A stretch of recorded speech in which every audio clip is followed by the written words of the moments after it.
남자는 3번 운다고 합니다. 태어날 때 울고요. 또 부모님이 돌아가셨을 때 울고요. 또 나라를 빼앗겼을 때 남자들은 운다. 그렇게 3번 운다라고 늘 어른들이 말씀을 했습니다. 인생을 살면서 울 날이 얼마나 많겠어요. 그런데 남자들은 3번만 울어라. 그렇게 말을 합니다. 이 한국의 문화가 우리가 남들 앞에서 눈물을 흘리는 그 슬픔을 표현하는 그것을 굉장히 억제합니다. 왜 그것을 슬픔을 눈물을 억제했는지는 모르겠지만 우리는 자라면서 남자가 뭐 그만한 일로 우냐 늘 그렇게 교육을 받았습니다. 뭐 저희들도 자녀들을 키울 때 뭐 어른들이 그랬던 것처럼 아이들이 때로는 울잖아요. 울면 뭐라 그래요? 뚝! 그렇죠? 왜 그랬는지 모르겠어요. 왜 우리 한국 문화가 사람들 앞에서 눈물을 흘리지 못하게 할까? 그죠? 울면 바보야. 울면 지는 거야. 늘 그런 교육을 받았습니다. 눈물이라는 것은 참 건강한 슬픔의 표현인데 전혀 우리들은 자라면서 남들 앞에서 울지 마라, 그쳐라 그런 말을 들으면서 자랐던 것 같아요. 그런데 성경에서는 눈물을 억제하지 않습니다. 성경을 보면 눈물에 대한 말씀들이 굉장히 많거든요. 이 신약에 와서 예수님께서도 이 땅에서 눈물을 흘리셨어요. 참 놀라운 것은 예수님이 공생애를 사시는 동안 사복음서에서 웃었다라는 표현은 없습니다.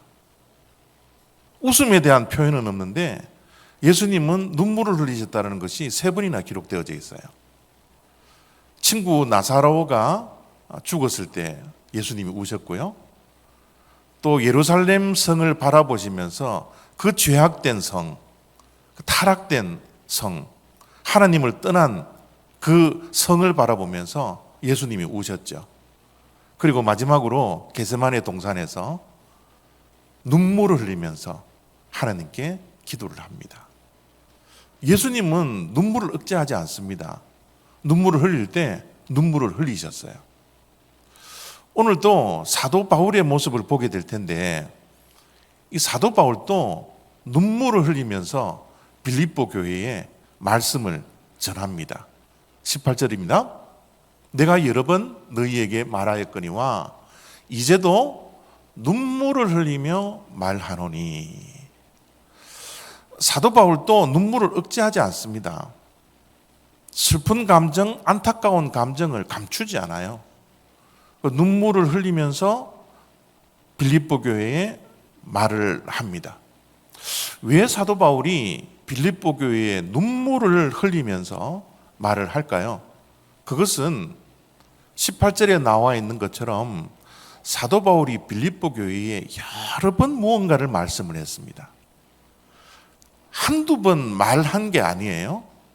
여러 번 말을 했음에도 불구하고 빌립보 교회가 귀를 막고 사도 바울의 말을 듣지를 않은 거예요.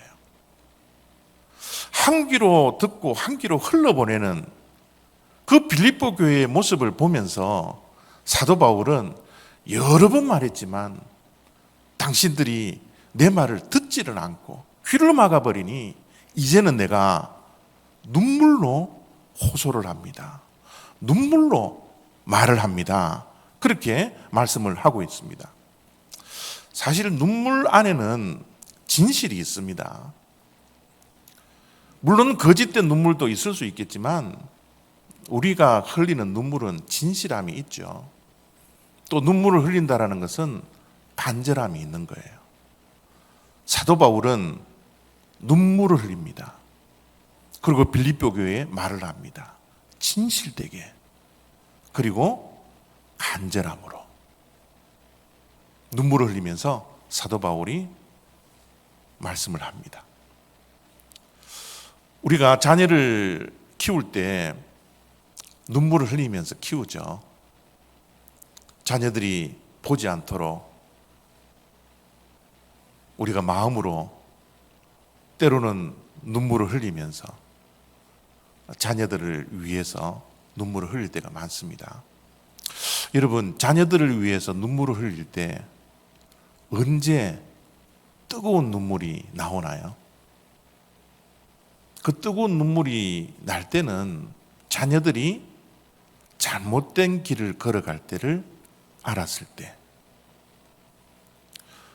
부모의 눈에는 눈물이 나올 수밖에 없습니다. 자녀가 만나지 않아야 할 사람들을 만날 때 부모는 눈물을 흘리죠. 자녀들이 경험하지 않아야 할 것들을 이 땅에서 경험하고 있을 때 우리 부모들은 눈물을 흘립니다. 자녀들이 가지 않아야 할 길을 갔을 때 부모들은 뜨거운 눈물을 흘리죠. 지금 사도 바울이 빌립보 교회에 눈물을 흘리면서 말을 하는 저 눈물은 어쩌면 부모의 마음으로 흘리는 눈물일지 모르겠어요. 사도 바울이 교회를 향하여서 여러 번 호소하고 권면했지만 교회가 잘못된 길을 걸어가는 것을 볼 때마다 얼마나 사도 바울의 마음에 눈물이 흘렀겠어요.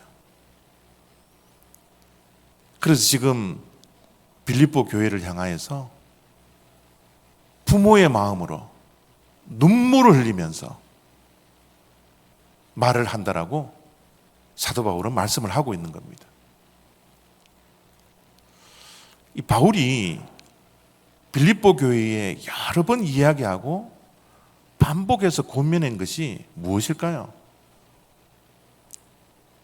우리가 지금껏 빌립보서 1장부터 보아왔던 것처럼 바울이 여러 번 이야기한 것은 한 가지입니다. 기뻐하라고요. 그 기쁨을 주 밖에서 누리지 말고 주 안에서 기뻐하라고요. 주 밖에서 가지는 그 기쁨들을, 그 자랑거리들을 다 배설물로 여기라고요. 우리의 인생은 전반전이 있고 후반전이 있는데 인생의 후반전을 사십시오. 표대를 정해놓고 그 표대를 향하여서 다름질 치십시오. 우리는 어떠한 상황 속에서도 비록 감옥에 갇혀 있는 그런 상황 속에서도 주 안에서 우리가 산다면, 표대를 향하여 달려가는 인생이라면 때로는 우리의 인생이 꺾이고 부서지고 넘어지고 쓰러져 있다 할지라도 우리는 기뻐할 수 있습니다. 주 안에서 기뻐하십시오. 사도 바울은 이 기쁨에 대한 권면을 여러 번 빌립보 교회에 했죠. 그러면서 사도 바울이 이렇게 말씀을 합니다. 형제들아, 너희는 함께 나를 본받으라. 무엇을 본받으라고요? 감옥에 갇혀서도 기쁨을 유지하고 있는 나의 삶을 본받으라고. 그리고 너희가 우리를 본받은 것처럼 그와 같이 행하는 자들을 눈여겨보십시오. 사도 바울이 이렇게 눈물을 흘리면서 권면하고 있습니다. 여러분, 본받으라라는 이 단어는 닮으라라는 것이에요. 따라하라라는 겁니다. 여러분, 사도 바울도 죄인입니다. 사도 바울도 완전한 사람이 아닙니다. 그 완전한 사람이 아닌데 어떻게 자기를 본받으라고 이야기할 수 있을까요? 자기의 삶을 따라하라고 이야기할 수 있을까요? 제가 아이들을 놓아보니까 처음에는 아이가 나를 닮았으면, 나를 닮은 아이가 태어났으면 좋겠다, 이렇게 생각하다가요, 아이들이 자라면서 어떤 생각이 부모에게 드나 그러면, 저에게 드나 그러면, 쟤가 나를 안 닮아야 될 텐데, 쟤가 나를 닮으면 안 되는데, 이런 생각이 계속 들더라고요. 왜요? 불완전하니까. 못난 부분이 너무 많으니까. 사도 바울도 그러지 않겠습니까? 사도 바울이 완전하지 않아요. 그럼에도 불구하고 빌립보 교회를 향하여서 본받으라. 정말 이거 하기 힘든 말인데 본받으라 그러는 거예요. 자, 사도 바울이 본받으라는 것은 어떠한 본받으라는 말씀일까요? 고린도전서 11장 1절을 보면 사도 바울이 고린도 교회에 이렇게 또한 권면을 합니다. 내가 그리스도를 본받은 자가 된 것 같이, 내가 그리스도의 삶을, 그 인격을 본받으려고 날마다 발부둥치며 몸부림쳤던 것처럼 당신들도 내가 예수님을 본받는 것을 본받았으면 좋겠습니다. 사도 바울이 그렇게 고면을 했습니다. 여러분, 교육의 시작은 따라하는 겁니다. 교육의 시작은 본받고 닮아가는 거예요. 여러분, 우리가 한국에서 한글을 배울 때 처음에 어떻게 시작했습니까? 점선이 있는 공책을 사서 그 점선 따라 가나 다라 썼지 않습니까? 우리가 한글을 배우는 교육의 시작이었습니다. 영어도 마찬가지죠. 영어를 우리가 어떻게 알파벳을 배웠나요? 알파벳이 있는 점선이 있는 그 공책을 사서 그 이름 따라서 쓰지 않습니까? A, B. 이게 교육의 시작이에요. 교육의 시작은 누군가를 따라하는 겁니다. 누군가를 닮는 거예요. 누군가를 본받는 것이 교육입니다. 우리의 신앙도 마찬가지예요. 우리가 성경을 보는 이유가 뭡니까? 성경에는 진리가 있습니다. 그 안에는 하나님의 역사가 있습니다. 하나님의 사랑이 있습니다. 그것도 보아야 하지만 성경 안에는 우리의 신앙의 본을 보이는 얼마나 많은 신앙의 선배들이 있습니까? 우리의 신앙이 어떻게 자라나나요? 성경 하나님의 말씀을 보면서 거기에 있는 인물들을 바라보면서, 아, 우리가 고난을 당했을 때는 이렇게 반응을 해야 되구나. 우리가 슬플 때는 이렇게 반응을 해야 되구나. 우리에게 유혹이 다가왔을 때는 그 신앙의 선배들이 이렇게 유혹을 극복했구나. 여러분, 하나님의 말씀은 우리의 신앙의 선배들을 계속해서 말씀해 주시면서 그들을 어떻게 해요? 따라하라는 겁니다. 닮으라는 거예요. 사도 바울도 동일합니다. 이제 같이 시작한 빌립보 교회의 믿음의 사람들을 향하여서 나를 본받으라고. 무엇을 본받으라고요? 내가 그리스도를 본받으면서 살았던 그 본을 당신들도 본을 따라주었으면 좋겠습니다. 닮았으면 좋겠습니다. 사도 바울이 눈물을 흘리면서 그렇게 말씀을 하고 있는 거죠. 1등을 하려면요, 1등 따라하면 됩니다. 죄송합니다. 꼴찌 하고 싶으면요, 꼴찌 따라하면 돼요. 우리의 신앙의 깊이를 가지고 믿음으로 날마다 승리하려면 믿음의 선배들을 따라하면 됩니다. 다윗이 어떻게 그 고난들을 극복했는지 시편을 보면서 우리가 따라하면 되는 거예요. 우리의 신앙의 깊이는 신앙의 본을 보이는 사람들을 바라보면서 따라하고 본받고 닮아가면 되는 겁니다. 사도 바울이 주 안에서 기뻐하라. 내가 그리스도를 본받은 것처럼 나를 본받으십시오. 사도 바울이 이렇게 말을 했는데 다행히도요, 교회 안에서 본받는 사람들이 많았던 것 같아요. 사도 바울을 본받으려고 따라했던 사람들이 많았던 것 같습니다. 그래서 사도 바울이 이렇게 말씀합니다. 형제들아, 너희는 함께 나를 본받으라. 그리고 너희가 우리를 본받은 것처럼 그와 같이 행하는 자들을 눈여겨보십시오.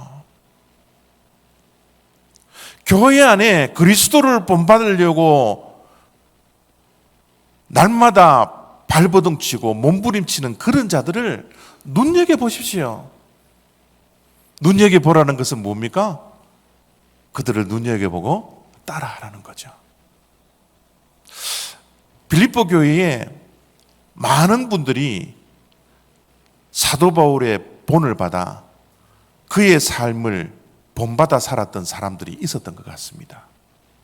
그런데 문제는요, 교회 안에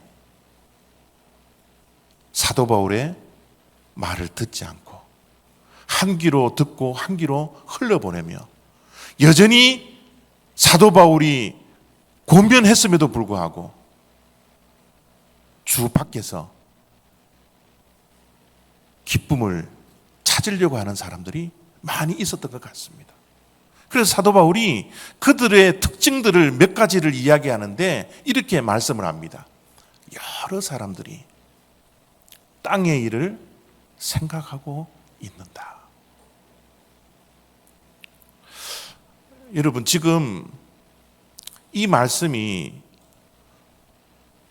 여러분들이 느끼지 못할 정도로 굉장히 심각한 말씀입니다.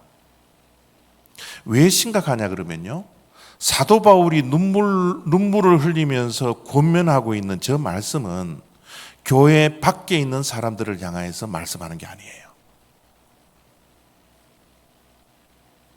교회 안에 있는 사람들을 향해서 사도 바울이 말씀하고 있습니다. 여러분, 교회 안에 있는 사람들은 교회 밖에 있는 사람들과 구별되어져야 합니다. 다른 삶을 살아야 합니다. 하나님께서 우리를 부르셨으면 우리는 부름에 맞게끔 우리는 삶을 거룩하게 구별되게 우리는 살아야 하죠. 사도 바울이 성도로서 주 안에서 기쁨을 가지라고 말씀을 했으면 우리는 주 밖에 있는 그런 기쁨들을 사도 바울처럼 배설물처럼 버릴 수 있어야 합니다. 그런데 그런 본을 받지 않는 거예요. 이것은 빌립보 교회뿐만 아니라 사도 바울이 개척하고 목회를 했던 교회들마다 이런 것들이 있었던 것 같아요. 그래서 골로새서를 쓸 때도 사도 바울이 이렇게 말씀을 합니다. 위의 것을 생각하고 땅의 것을 생각하지 마라. 우리 구별된 사람들은, 성도들은 하늘 위의 것을 생각하고 땅의 것을 생각하지 않아야 합니다. 그것이 구별된 성도의 삶입니다. 골로새에 있는 교회에도 그렇게 권면을 했죠. 그런데 여러분, 우리가 땅에 있는 것 생각하고 위의 것, 하늘에 있는 것만 생각하면서 살아갈 수 있을까요?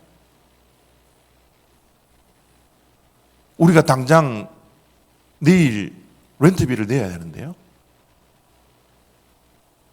지금 우리에게는 먹고 살아야 하는 문제들도 있는데요. 우리는 직장에 나가고 일터에 나가면 생존 경쟁을 해야 되는데요. 그런 급한 일들이 우리의 삶 가운데 있는데요. 내가 이 땅에 살아가는 동안 땅의 것들을 어떻게 생각하지 않고 위의 것만 생각하며 살아갈 수가 있습니까? 만약 저 말씀을 우리가 순종을 한다면 우리가 현실을 도피해야 합니까? 다 산속으로 들어가라는 말이에요? 다 기도원에 들어가서 기도하고 하늘 것만 생각하고 땅의 것을 생각하지 말라고 사도 바울이 권면하고 있습니까? 여러분, 사도 바울이 말씀하는 저 말씀의 진짜 의미는 무엇일까요? 위의 것을 생각하지 말고 땅의 것을 생각하지 마라. 저 말의 진의는 무엇일까요? 여러분, 우리는 땅에서 태어났고 땅에서 살기 때문에 땅의 것을 생각하면서 살 수밖에 없습니다. 그런데요, 사도 바울의 권면은요, 이 땅의 것이 전부가 아니라는 것을 알아라는 겁니다. 땅의 것만 생각하면서 살지 말라는 거예요. 우리는 떡으로 살아야 합니다. 그러나 떡으로만 사니까 문제가 되는 거예요. 우리는 하나님의 입술에서 나오는 말씀을 먹으면서 살아야 합니다. 그것이 신자들의 삶이에요. 그런데 떡으로만 사니까, 예수님께서 떡으로만 살지 말라고 말씀해 주셨잖아요. 여러분, 이 땅에 우리들이 가지고 있는 것, 우리가 이 땅에서 누리려고 하는 것, 그것은 우리의 푯대가 아니라는 겁니다. 우리의 푯대는 이 땅에 있지 않다라는 거예요. 우리가 가야 할 그 정상은 이곳에 있지 않다라는 겁니다. 이것을 기억하며 이것을 생각하며 살아라는 겁니다. 여러분, 우리가 이 땅에 살아가는 동안 하늘의 것과 위의 것과 땅의 것들이 충돌할 때가 얼마나 많아요. 하늘의 가치관과 우리의 신앙의 가치관과 이 땅의 가치관과 충돌할 때가 얼마나 많습니까? 사도 바울의 권면은 그런 가치관이 충돌하고 위의 것과 땅의 것들이 충돌할 때 우리가 어디에 우선권을 가지느냐는 거예요. 우리가 믿는 자라면, 구별된 자라면, 주 안에서 기쁨을 찾는 자라면 주 밖에서, 주 안에서 두 개가 충돌할 때 우리가 하늘의 것을 선택하라는 말이지 않을까요? 하나씩이라도 우리의 선택의 우선권이 하늘의 것만 있다면 사도의 권면을, 사도 바울의 말씀을, 눈물 흘리며 흘리는 말씀을 우리가 순종할 수 있지 않을까요? 사도 바울이 이렇게 말씀하는 이유는 있습니다. 그 이유가 뭡니까? 우리는 하늘의 시민권을 가지고 있는 자라고 우리가 믿기 때문에 그래요. 우리의 시민권은 이 땅에 있지 않습니다. 우리의 시민권은 하늘에 예수 그리스도의 은혜로 우리에게 주어졌다고, 우리가 정말 바라보아야 하고 우리가 정말 관심을 가져야 하는 것은 이 땅이 아니라 위의 것이라고 말씀을 하고 있는 거죠. 여러분, 우리가 이 땅에 살면서 우리가 누구인지를 아는 것이 정말 중요합니다. 우리가 누구인지를 알 때 내가 어떻게 살아가야 할지가 결정되거든요. 그래서 우리가 이 땅에서 방황하는 것은 우리의 정체성이, 여러분, 혼돈이 될 때, 혼란이 올 때 우리가 어떻게 살아갈지가 방황이 되는 거죠. 사도 바울은 우리가 누구인지를 분명히 말씀하고 있습니다. 우리는 이 땅에 살아가고 있지만 우리는 하늘의 시민권자라고요. 예수 그리스도를 믿는 그 믿음으로 인하여 우리는 이미 하늘의 시민권자가 되었다라고 말씀을 하고 있습니다. 여러분들은 미국에 어떻게 오셨는지는 모르겠지만요, 미국에 오면 영주권을 받으려고 얼마나 노심초사합니까? 이 영주권을 받기 위해서 몇 년 동안 고생하죠. 또 조심하죠. 법에 걸리지 않도록. 그런데 영주권을 받고 5년 후에 또 시민권을 받습니다. 저도 시민권을 받을 때 그 수많은 사람들 앞에서, 성조기 앞에서 손을 들고 여러분 선서식을 할 때 얼마나 이 기쁜지요. 이 독수리 되었다라는 게 이게 얼마나 감사한지요. 지금도 여러분 미국 시민권자가 된 것에 대한 기쁨이 있습니다. 또 자랑거리입니다. 그런데요, 이 시민권자는 영원하지 않습니다. 미국의 시민권을 가졌다는 것, 이것은 영원하지 않아요. 사도 바울은 고대에 로마에 사는 동안 로마의 시민권을 가졌습니다. 돈으로 로마 시민권을 획득한 게 아니고요. 태어나면서부터 로마의 시민권을 가졌어요. 그것이 얼마나 기쁨이고 얼마나 자랑거리였습니까? 얼마나 큰 혜택이 있었습니까? 그런데 사도 바울은요, 이 로마의 시민권까지 배설물로 여깁니다. 그렇게 자랑거리였던, 태어나면서부터 가졌던 로마의 시민권도 하늘의 시민권을 얻고 그것을 배설물처럼 여깁니다. 왜요? 로마의 시민권? 미국 시민권? 대한민국 시민권? 길어봤자 100년밖에 더 됩니까? 하늘의 시민권은 영원한 거예요. 하늘의 시민권을 얻으니 이 땅의 자랑거리, 이 땅의 기쁨들 배설물처럼 다 버릴 수가 있었던 거예요. 아주 유명한 C.S. 루이스라는 분이 이런 말을 합니다. 영원하지 않는 것은 영원히 무용지물입니다. 영원하지 않는 것은 영원히 무용지물이래요. 그렇게 애써서 받았던 미국 시민권도, 그렇게 우리의 자랑거리였던 미국 시민권도 하늘의 시민권, 영원한 시민권에 비해서는 보잘것없는 정도가 아니라는 겁니다. 여러분, 우리가 좋은 것에 집착하고 좋은 것에 빠져버리면요, 더 좋은 것을 보지 못해요. 더 좋은 것을 누릴 수 없습니다. 사도 바울은 더 좋은 것을 가졌기 때문에 이 땅에 좋은 것, 그것을 배설물로 버릴 수 있는 용기와 담대함이 있었던 거예요. 사랑하는 성도 여러분, 우리는 하늘의 시민권을 가진 자들이에요. 저와 여러분들은 미국의 시민권을 가진 것만 해도 자랑하고 기쁨이었지만 이것보다 비교할 수 없는 기쁨과 비교할 수 없는 자랑거리가 우리들에게 주어졌습니다. 여러분, 이것을 느끼면서 살아가고 있나요? 이것을 누리면서 살아가고 있나요? 이 기쁨을 가지고서 하루하루를 살아가고 있나요? 하늘의 시민권, 영원한 기쁨을 가졌던 이 사도 바울은 감옥에 갇혀서도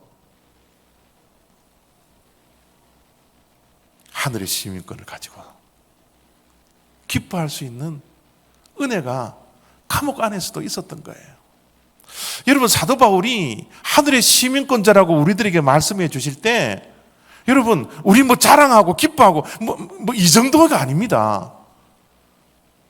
사도 바울은요, 빌립보 교회를 향하여서 당신들은 하늘의 시민권을 가진 자로서 하늘의 시민권자답게 살아라고 저렇게 고면을 하고 있는 겁니다. 눈물로 고면하고 있는 거예요. 하늘의 시민권을 가진 자들은요, 하늘의 시민권 가진 자답게 살아가야 합니다. 주 안에서 사십시오. 주 안에 서십시오. 주 안에서 우리가 누릴 수 있는 것 마음대로 누리십시오. 주 밖에 있는 기쁨, 주 밖으로 우리의 시선을 쏟지 말고 우리의 시선을 하늘을 향하여 쏟을 때 하나님께서 주시는 이 기쁨, 하나님께서 주시는 이 엄청난 축복들, 이것을 저와 여러분들이 매일매일 누려갈 수 있는 그런 복된 인생이 되어지기를 원합니다. 우리의 시선이 어디를 향하고 있습니까? 하늘의 시민권자답게 땅에 있는 것 시선을 쏟지 말고 더 좋은 하늘을 바라볼 수 있는 그런 시선이 저와 여러분들에게 매일매일 지속되어서 하늘의 영광을 기다릴 수 있는 저와 여러분 다 되시기를 바랍니다. 기도하겠습니다. 하나님 아버지, 감사합니다. 이 세상에 좋은 것 너무 많습니다. 이 세상에 즐거운 것 너무 많습니다. 이 세상 자랑할 것들 얼마나 많은지요. 그러나 우리에게는 더 좋은 것이 있습니다. 더 좋은 것을 우리가 벌써 받았습니다. 땅에만 우리의 시선을 둘 것이 아니라 더 좋은 것 하늘나라를 바라볼 수 있게 하시고 위의 것을 바라보는 시선이 우리들에게 있기를 원합니다. 그래서 하늘이 주는 기쁨을 누리며 살아가는, 어떠한 이 상황 속에서 괴로움이 있고 외로움과 슬픔이 있다 할지라도 하나님 주시는 기쁨으로 항상 기뻐하는 기쁨의 승리자가 되는 주님의 백성들 되게 하여 주시옵소서. 감사드리며 예수 그리스도의 이름으로 기도드렸사옵나이다. 아멘.